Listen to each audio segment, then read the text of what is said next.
आप सभी को मेरा प्यार भरा नमस्कार। कौन कहता है कि सपनों को न आने दे हृदय में, देखते हैं सब इन्हें अपनी उम्र अपने समय में। जी हाँ, हमारा और आपका एक ही सपना है कि हम ऐसे व्यंजन या पकवान बनाएं जो घर में सब खूब प्रसन्नतापूर्वक खाएं। तो चलिए चलते हैं रसोई की तरफ और आज बनाते हैं आलू मेथी की सब्जी की खस्ता पूरी। हमने आधा किलो मेथी को धोकर काट लिया है।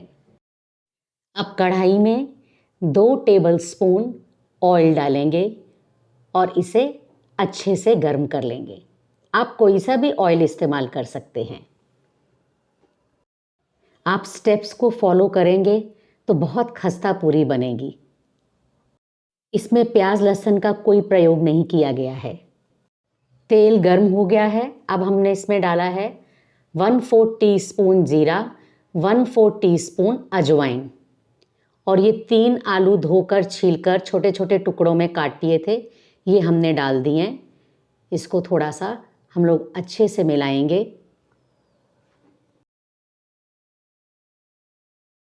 इसमें 1/4 टीस्पून हल्दी मिलाई है, 1/2 टीस्पून कश्मीरी लाल मिर्च पाउडर, 1 टीस्पून धनिया पाउडर। अब हम इसे अच्छे से मिलाएंगे और हमने इसमें जो नमक मिलाना है वो इतना ही नमक मिलाएंगे जितना कि सब्ज़ी के लिए ज़रूरत है। तो हमने इसमें नमक मिलाया है 1 टीस्पून। इसको हमने पकाना है। 2-3 चम्मच पानी के छींटे लगाएंगे। बहुत ज़्यादा पानी भी डालने की ज़रूरत नहीं है, इतना कि आलू हल्के से गल जाएं, क्योंकि हमने अभी इसमें कटी हुई मेथी ऐड करनी है। अब हम आलू को ढककर पकाएंगे। 3-4 मिनट बाद आलू को चेक कर लेते हैं। अब साथ साथ हमने 1 टीस्पून ग्रेटेड जिंजर डाला है और इसके साथ साथ 1 हरी मिर्च के छोटे छोटे टुकड़े करके डाले हैं। इससे बहुत अच्छी चटपटी सब्ज़ी बनेगी। अब आलू को देख लेते हैं। अगर आलू गल गए हैं तो हम इसके साथ साथ इसमें कटी हुई मेथी भी डाल देंगे। आलू गल गए हैं तो थोड़ी थोड़ी मेथी इसमें मिलाते जाएंगे। ये लगभग आधा किलो मेथी है कटी हुई। इसकी डंडियाँ हमने हटा दी थी, जिससे कि पूरी में वो डंडियाँ आटे में गूंदने वक्त कोई दिक्कत ना आए। आजकल मेथी बहुत फ्रेश आ रही है, देखिए कितनी हरी हरी मेथी है। और बस इसको आपने बहुत अच्छे से धो लेना है। मेथी को मिलाते जाइए। ये सब्ज़ी बड़ी जल्दी तैयार होगी।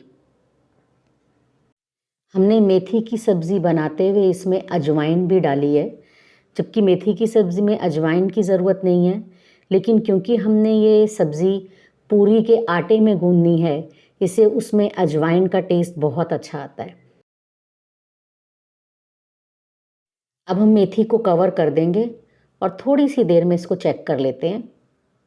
मेथी अगर गल गई है, सब्ज़ी गल गई है, तो हमने आलू को साथ साथ मैश करते जाना है, क्योंकि पूरी के आटे में आलू पूरे टुकड़े नहीं आने चाहिए, उससे पूरी ठीक से नहीं बन पाएगी।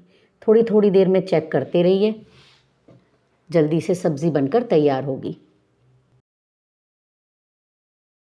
मैं सब्ज़ी बनाते हुए बस इसी तरीके से पूरी के लिए आलू को साथ साथ मैश करती जाती हूँ। और जब आपने पूरी बनानी है तो पहले मेथी आलू को अच्छे से ठंडा करना है, तभी इसको आटे में गूंदेंगे। फिर ढक देते हैं, फिर थोड़ी देर में चेक करेंगे। अब लग रहा है कि गल गई है, देखिए ऐसे मैश करते जाइए आलू को। और बाद में भी जब आप आटे में गूंदेंगे तब भी मैश कर लेंगे आलू को। एक बड़ा बोल भरकर आटे का लिया है, आटे को छान कर रखा है। पूरा आटा डाल देंगे और साथ साथ ठंडी की हुई सब्ज़ी को भी इसमें मिलाएंगे। 1 चम्मच बेसन मिलाया है, 1 चम्मच नमक मिलाया है, नमक आप अपने स्वाद से मिला लें। 1 चम्मच कश्मीरी लाल मिर्च पाउडर, 1/4 टीस्पून हल्दी पाउडर। बहुत थोड़ा थोड़ा पानी का छींटा लगाना है बस, बहुत ज़्यादा पानी नहीं मिलाना है इसमें, क्योंकि ये पूरी का आटा गूँध रहे हैं हम। बस ज़रूरत हो उतना ही पानी मिलाएं और इसको खूब अच्छे से आटे को गूँध लें। और जब आटा गूँधकर तैयार हो जाएगा तो हम इसे 10-15 मिनट रेस्ट पे रखेंगे। देखिए आटा कितनी जल्दी गूँधकर तैयार हो गया है। तेल पूरी के लिए कढ़ाई में खूब अच्छे से गर्म हो गया। ये ज़रा सा आटा डाल के देखा है, वो ऊपर आया है तो ये तैयार है, मतलब ऑयल। अब हमने पूरी बेल के तलने के लिए डाल दी है। अब देखना आप ये कितनी बढ़िया पूरी, देखिए कैसे ऊपर पूरी आ गई है। हल्के हाथ से इसको दबाना है, प्रेस करना है और देखकर ही मुंह में पानी आ रहा है, इतनी अच्छी पूरी है। घर में बच्चे बड़े सब खाएंगे। और सबसे बड़ी बात है कि इस पूरी के साथ ना अचार, ना चटनी, ना सब्ज़ी, किसी चीज़ की ज़रूरत नहीं है। अगर आप ट्रैवलिंग में जा रहे हैं, पूरी को रखिए साथ में। टमाटर की चटनी आपने सीख ही ली है, वो आप साथ में ले जाइए और अचार आपको जो भी अच्छा लगे। ये देखिए पूरी फटाफट बनती जा रही हैं, बड़ी जल्दी पूरी बनती हैं ये। वैसे आप बेशक पूरी बनाते हैं, लेकिन ये जो सब्ज़ी की पूरी बनती है ये बहुत स्वाद होती है, बहुत खस्ता, और बहुत मज़ा आता है इसको खाने में। और नए साल में आप ये पूरी बनाएं तो घर के सब लोग खुश हो जाएंगे। अगर आपको रेसिपी पसंद आई हो तो प्लीज़ लाइक, शेयर और सब्सक्राइब कीजिए और हमें फीडबैक ज़रूर दीजिएगा। फिर मिलते हैं जल्दी ही।